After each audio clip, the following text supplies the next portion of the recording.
আমার বক্তব্য, uniform civil কোডটা তো রাজ্যে রাজ্যে কেন, এটা তো দেশে আনার কথা। বিভাজনটা যাতে থেকে যায়, যাতে বিজেপি রেলেভেন্ট থাকে, সেই বিষয়টা দেখা। এটা বলে আমি নিয়ে এলাম, তারপরে ওটা পেপারেই থাকলো, তাহলে কোনো মানে নেই। সেই লোকটি আর কি করে মানুষের নেতা হবে? সাহস আছে উলুবেড়িয়ায় গিয়ে বলা যে আমি দল বদলেছি? পাল্টা দেবে মানুষ ওখানে, চিপ বেড়েই যাবে তখন। অবশেষে লাগু হতে চলেছে ইউসিসি অ্যাক্ট। বিজেপি সরকার ক্ষমতায় আসার পরেই লাগু এই আইন। মূলত সংখ্যালঘুদের ক্ষমতা খর্ব করার জন্য কি এই আইন লাগু করা হচ্ছে? 100 বার, এটা নিয়ে কোনো সন্দেহ নেই। এটা মানুষকে একটা ভুল বোঝানো যে ইউনিফর্ম সিভিল কোড আনবো আমরা। কিন্তু আমার বক্তব্য, ইউনিফর্ম সিভিল কোডটা তো রাজ্যে রাজ্যে কেন, এটা তো দেশে আনার কথা। দেশের আনা, এখন দেশে করতে গেলে একটা কথা বলে রাখি, গোয়াতে সম্ভব হবে তো? গোয়াতে নিয়ম আছে, 30 বছরের ওপর যদি কারুর বিবাহ হয়ে যাওয়ার পরও তার যদি কোনো ছেলে মেয়ে না হয়, সে কিন্তু আরেকটা বিবাহ করতে পারে। এই জায়গায় এই নিয়মটা পরিবর্তন করতে পারবে তো বিজেপি সরকার? এত সহজ নয়। আর ইউসিসিতে কি আছে? আমার বক্তব্য কি, সবাই এক খাবার খাবে, সবাই এক জায়গায় পুজো করবে? আমার বক্তব্য, নিয়ম থাকা উচিত, নিয়মের মধ্যে একটা সামঞ্জস্য থাকা উচিত। ভারতবর্ষ কিন্তু মাল্টিকালচারাল, মাল্টি এথনিক কান্ট্রি। এখানে বিভিন্ন লোকের বাস, সেখানে মুসলমানদেরও বাস, হিন্দুর বাস, খ্রিস্টানদের বাস, শিখেদের বাস। কিন্তু আজকে প্রত্যেক জায়গায় যদি ইউনিফর্ম সিভিল কোডটা এনে তার ভেতরকার মশলাটা কি আছে, এমনি একটা বলে আমি নিয়ে এলাম, তারপরে ওটা পেপারেই থাকলো, তাহলে কোনো মানে নেই। কিন্তু ইউনিফর্ম সিভিল কোডটা এনে পয়েন্টসগুলো পরিষ্কার করা, উত্তরাখণ্ডেও এনেছে, সেখানেও কি হচ্ছে? সেখানে তো আমি একটা জিনিসই দেখতে পাচ্ছি, যে যেখানে যেখানে মুসলমানদের দোকান সেখানে গিয়ে আক্রমণ হচ্ছে। এই জায়গায় সোশ্যাল মিডিয়াতে এমনভাবে আক্রমণ হচ্ছে, সে উত্তরাখণ্ডে দেখা যাচ্ছে বিভাজন। যে আমার বক্তব্য, তার মধ্যে পরিষ্কার করতে হবে ইউসিসির মধ্যে আছে কি। বিজেপি চেষ্টা করবে এটা, কিন্তু আমার বক্তব্য হচ্ছে এটা তো ইউনিফর্মিটি থাকার কথা। কথাটা তো ইউনিফর্ম, সেটা তো অল ওভার ইন্ডিয়া। বাংলা তো একটা রাষ্ট্র না, বা উত্তরাখণ্ড তো একটা রাষ্ট্র না। একটা ভারতবর্ষের রাষ্ট্রের পরিকাঠামোতে একটা ইউনিফর্ম সিভিল কোড। সুতরাং এই ব্যাপারটা আমার মনে হয় ছেলে খেলা হবে, ছেলে খেলা হবে। এই ছেলে খেলার থেকে আমাদের কিন্তু বুঝতে হবে জিনিসটার মধ্যে আদপে আছে কি না, সেই বিভাজনের রাজনীতি যেটা বিজেপি চাইছে। খুলনা সীমান্ত দিয়ে বাংলায় প্রবেশ করে লাভ জিহাদ করছে ওরা। মুখ্যমন্ত্রী শুভেন্দু অধিকারী এই কথা বললেন এবং বারবার কেন সংখ্যালঘুদের নিশানা করা হচ্ছে। দেখুন, আজকে একটা কথা আমি পরিষ্কার, এখানে কিছু কথা বলা দরকার। কেন হচ্ছে? বিজেপি পরিষ্কার কথা, হিন্দু ভোটটাকে কনসলিডেট করতে পেরেছে, অর্থাৎ হিন্দু ভোটটা একত্রিত হয়েছে বলে আজকে বিজেপির এখানে আসা। এখানে যে হারমোনি ছিল, আমি এখনো বিশ্বাস করি পশ্চিমবঙ্গের মানুষ হিন্দু, মুসলমান, শিখ, খ্রিস্টান, জৈন সবাই মিলে থেকেছে। কিন্তু বিজেপি এই বিভাজনটা করে তারা আজকে গদিতে বসেছে। আজকে এই একটা ন্যারেটিভগুলো 49 বছর ধরে মুসলিম সম্প্রদায়ের কিন্তু কোনো উন্নতি হয়নি, এটা হয়েছে অ্যাপিসমেন্ট। আজকে ছোট ছোট জিনিসগুলো বড় হয়েছে। কি হয়েছে? 1 নম্বর, ট্রাফিক আইন। এটা ন্যারেটিভ তৈরি করা হয়েছে, ট্রাফিক আইন ভায়োলেট করলে কিছু এরিয়াতে, মুসলিম এরিয়াতে পুলিশ কিছু করে না, কিন্তু হিন্দু এরিয়াতে হিন্দুদের করে। এই যে ছোট ন্যারেটিভগুলো বড় করেছে, এইবার নতুন একটা ন্যারেটিভ আনছে লাভ জিহাদ। মানে হিন্দু মানুষ মুসলমানকে বিয়ে করলে বা মুসলমান হিন্দুকে বিয়ে করলেই এইটার জন্য তৈরি হয়ে যাও। আমি কালকে দেখছিলাম, বা কয়েকদিন আগের ঘটনা, যাদবপুরে হালাল মিট নিয়ে একদল লোক নেমে পড়লো রাস্তায়, আরেক দল লোক বহরমপুরের রাস্তায় নেমে পড়েছে বাইবেল কেন আছে। আশ্চর্য! এটা আমাদের সেকুলার দেশ, এই দেশটার মধ্যে আমরা একসাথে বাস করব বলেই কিন্তু তৈরি হয়েছে। এটা তো হিন্দু রাষ্ট্র নয়।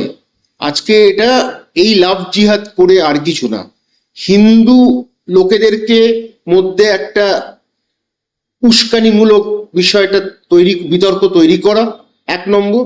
আর 2 নম্বর হচ্ছে এই বিভাজনটা যাতে থেকে যায়, যাতে বিজেপি রেলেভেন্ট থাকে, সেই বিষয়টা দেখা।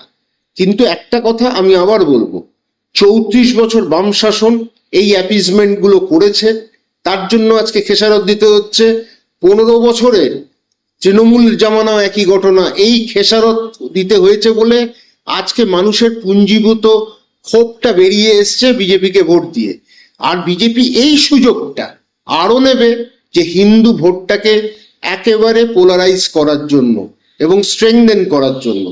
তো এই জায়গাটাতে লাভ জিহাদ কথাটা আনছে। আপনি দেখবেন বিভিন্ন জায়গায়, কিছুদিন আগে একটা জায়গায় দেখলেন মালদায়, যতদূর সম্ভব মালদায় এক পরিবার মুসলমান বিয়ে করেছে বলে সে কেন পাড়ায় থাকছে হিন্দুদের পাড়ায়, সেখানে একদল লোক, একদল কুন্ডা বলবো, তাদেরকে কে দায়িত্ব দিয়েছে কনস্টিটিউশনাল রিফর্ম করা? কেউ দায়িত্ব দেয়নি, আমি আপনি কেউ দায়িত্ব দিইনি। সে গিয়ে হিন্দুদের ধ্বজা ধরে সে ডিসাইড করছে যে আমরা এখানে মুসলিমকে থাকতে দেবো না। কেন? বাড়ির বউ মুসলিম হবে, কেন বাড়ির জামাই মুসলিম হবে? এই যে লাভ জিহাদ করে আরো বিভাজনটাকে তৈরি করা। কদিন আগে নদিয়াতে এক ঘটনা ঘটেছে, একটা পাড়ায় একজন মুসলিমদের সম্প্রদায়কে বিক্রি করেছে বলে পাড়ায় হিন্দু সম্প্রদায়ের লোকেরা একত্রিত হয়ে যে জেহাদি আসবে না। আর কথাগুলোর মধ্যে কি জেহাদি, এই জেহাদি কথাটা কেন আসছে? এটা তো একটা কমিউনিটিকে অপমান করা। আমার বক্তব্য হচ্ছে ইসলামপন্থী বলা যায়, মুসলমান বলা যায়, সেখানে মুসলমান মানেই জেহাদি, এই কথাটাকে আমি কিন্তু ঠিক মানতে পারলাম না। সভ্য সমাজে এই কথাটা কিন্তু কখনো প্রচলন বা প্রচলিত হতে পারে না। তো সেই জায়গায় বিজেপি এটাকে আর কিছু না, উস্কানিমূলক বক্তব্য রেখে হিন্দু ভোটটাকে একত্রিত করো। কারণ বাঙালি হিন্দুরাও দিচ্ছে, বাঙালি মানে হিন্দু অবাঙালিরাও দিচ্ছে, এই ভোটের বিচারে এটা, এই নিরিখে, ভোটের নিরিখে এই রাজনীতিগুলো করা। দুটো সিট পা হুমায়ুন কবির এখন বিজেপিকে হুমকি দিচ্ছে মুসলিমদের জড়ো করে এমন মাঠ দেওয়া হবে যে খুঁজে পাওয়া যাবে না বিজেপির লোকজনকে। কি বলবেন? আমি বারবার বলছি, কিছু নেতা বিজেপিকে আরো সুবিধা করে দিচ্ছেন। হুমায়ুন বাবু আগেই সুবিধা করেছেন একটা আলটপকা মন্তব্য করে, এটা কোনো প্রয়োজন নেই। আবার বিকাশ ভট্টাচার্য, উকিল বিকাশ, তিনি কদিন আগে গোপাল পাটাকে গুন্ডা টুন্ডা বলে দিলেন। আমি বারবার বলছি এই সময় এই সব কমেন্টস, এসব ইররেলেভেন্ট কমেন্টস কিন্তু বিজেপিকে সমর্থন করবে, আরো বিজেপির প্রতি মানুষের আকর্ষণ বাড়বে, বিজেপির প্রতি সহানুভূতি বাড়বে। এবং যখনই আপনি একটা ধর্মকে কেন্দ্র করে মন্তব্য করছেন, সঙ্গে সঙ্গে কিন্তু যে কনসলিডেশনটা হয়েছে, যে একত্রিত ভোটটা হয়েছে, সেটা কিন্তু বিজেপিকে আরো বেশি রেলেভেন্ট করে দিচ্ছেন। হুমায়ুন বাবু, আপনি কিন্তু অনেক দিনের রাজনীতি করছেন, এই আলটপকা মন্তব্য থেকে কিন্তু বিরত থাকুন। আর বিকাশ বাবু, আপনাকে বলে লাভ নেই, আপনি এমন কাজ কতগুলো করে গেছেন যেগুলো নিয়ে লোকে বিরক্ত, তিতি বিরক্ত।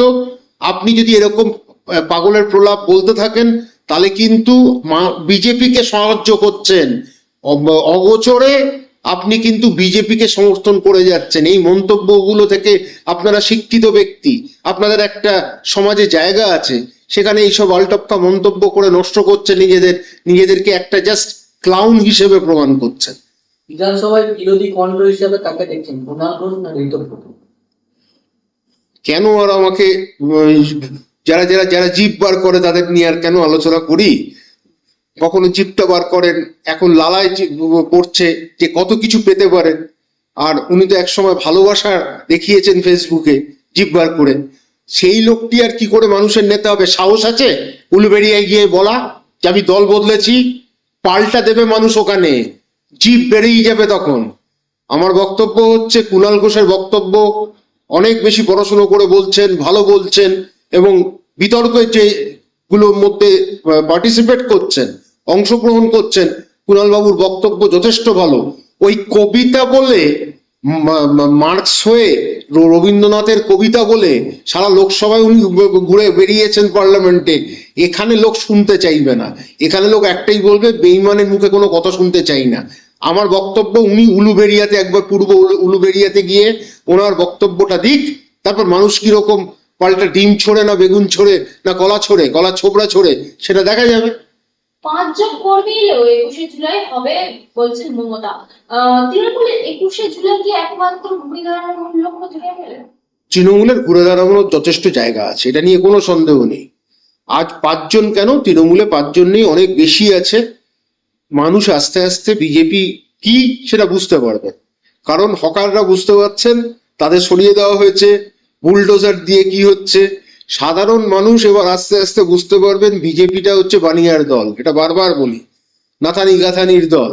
তো এইবার তৃণমূলের সুযোগ আছে, কিন্তু তৃণমূল যে ভুলটা করেছে প্রথম 5 বছর বা শেষ 10 বছর বলতে পারেন, মানুষকে অত্যাচার করেছেন, তাদের নেতারা গার্লফ্রেন্ড রেখেছেন, কাউকে সোনা দিয়েছেন, কারুর জন্য 70 কোটি টাকা রেখেছেন। তো কেউ 10 বছর কাউন্সিলর হয়ে গিয়ে 60 কোটি টাকার ভ্যালুয়েশনের বাড়ি করে ফেললো। এই চোর জোচ্চোরদের যদি সরে যায় তৃণমূলের পক্ষে মঙ্গল, তৃণমূলে ভালো ভদ্র ভালো লোকই আসবে। এবং ঘটনাটা হচ্ছে তখন আর তোলামূল হিসেবে নামকরণ হবে না, তৃণমূলই থাকবে মমতা ব্যানার্জির নেতৃত্বে। মমতা ব্যানার্জি যেন কর্পোরেট লিডার্সদের ওখান থেকে সরিয়ে দেয়, সেটা যদি তার আত্মীয় হয় সেটা কিন্তু আমাকে মানতে হবে। কারণ এই কর্পোরেটাইজেশন করে নষ্ট করে দিয়েছে, তোলাবাজি করে নষ্ট করে দিয়েছে, বদনাম হয়েছে। একটাই পরিষ্কার কথা, সমবেত মানে সহানুভূতি যথেষ্ট আছে, সহযোগিতাও মানুষ করবে। এই 5 জন সামনে বড় লিডার থাকতে পারে। লিডারশিপ তো আপনাকে পাওয়ারে আনায় না, লিডারশিপ একটা মুখ, পাওয়ারে আপনাকে আনায় হচ্ছে মানুষ। সাধারণ মানুষের যদি আবার দৃষ্টি আকর্ষণ করতে পারে, আমার মনে হয় তৃণমূল আবার ঘুরে দাঁড়াবে। 21শে জুলাই অব্দি নির্ভর করতে হবে না, রাস্তায় নামুক, প্রতিবাদ করুক, 2-4টে টিম পড়বে হয়তো, 2-4টে কলার ছোবড়া করবে হয়তো, তাতে আমার মনে হয় না খুব বেশি তৃণমূলকে মানে পরিবর্তন করা যাবে। তৃণমূলের জায়গায় যদি আবার লড়তে থাকে ইস্যুগুলো নিয়ে, তৃণমূল আবার ফিরে আসবে। রাষ্ট্রবিরোধী আর কোনো কাজ হবে না বাংলায়, হুঁশিয়ারি শুভেন্দু অধিকারী, কি বলবেন? রাষ্ট্রবিরোধী কথাটা কি? আমি মানি, আমি এখানে বসে যদি পাকিস্তান বাংলাদেশকে সমর্থন করি এটা রাষ্ট্রবিরোধী। কিন্তু রাষ্ট্রবিরোধী মানে কি? বিজেপিকে কিছু করা যাবে না? বিজেপি মানেই রাষ্ট্রবাদী, আর বিজেপি বিরোধী মানেই রাষ্ট্রবাদী।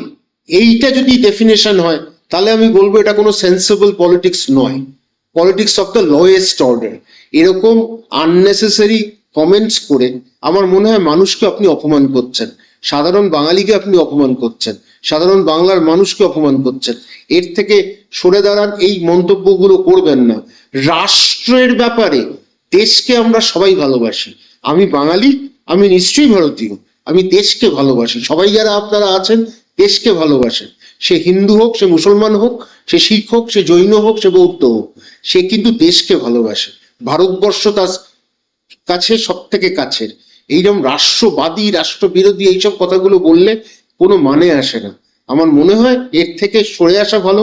আপনি মুখ্যমন্ত্রী, আপনি এখন সবার মুখ্যমন্ত্রী, সেখানে কে রাষ্ট্রবাদী হবে, কে রাষ্ট্রবিরোধিতা করবে। রাষ্ট্রবিরোধিতা মানে কি? দেশের বিরুদ্ধে কিছু করা।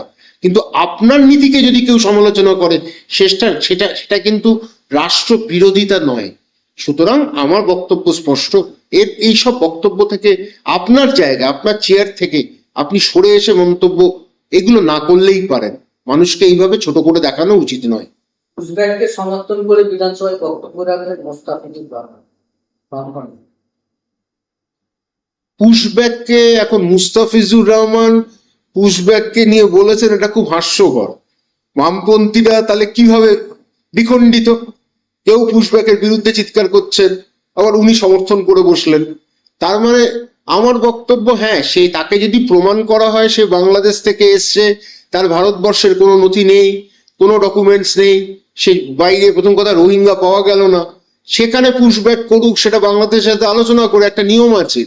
কিন্তু এই পুশব্যাককে সমর্থন করে দিলাম নিজের জায়গাটা রাখতে, নিজের সিটটাকে অক্ষুণ্ণ রাখতে, 0 থেকে 1 হয়েছে।